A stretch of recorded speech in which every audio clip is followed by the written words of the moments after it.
In the meantime, human rights group Justice, Development and Peace Center has faulted the process of the 2023 governorship and House of Assembly polls in Nigeria, saying the exercise was marred by voter intimidation and violence in parts of the country.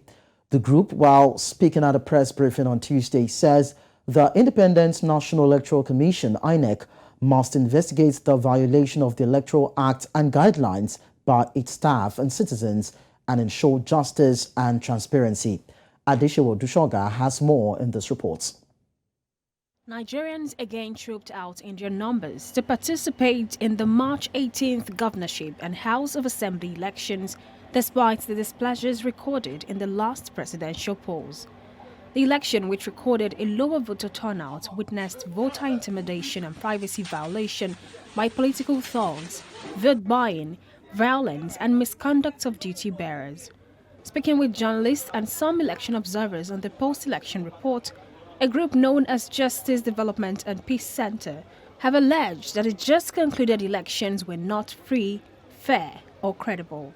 An election is credible when it is free, meaning that everybody who is eligible to vote and be voted for is able to do so without hindrance. From observation, the governorship and state of assembly election held on Saturday, March 18, 2023, does not seem to have met these conditions. Some of the challenges of the elections highlighted include that voting privacy was deliberately violated by thugs and party supporters across several parts of Lagos.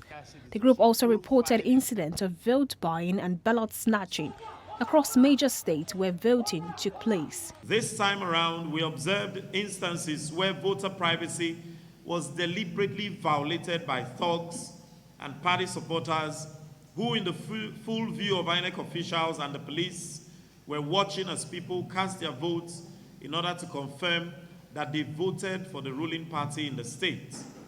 Beavers' machines were snatched by political thugs.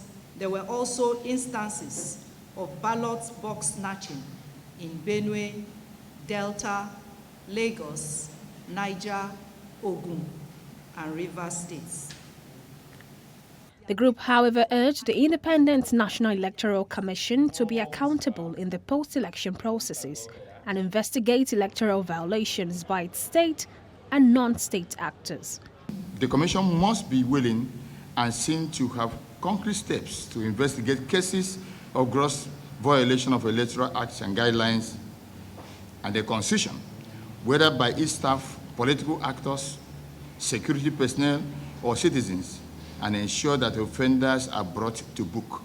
While Nigeria rounds up the 2023 election cycle, the point of note from the polls were that the ruling party again retained the office of the president.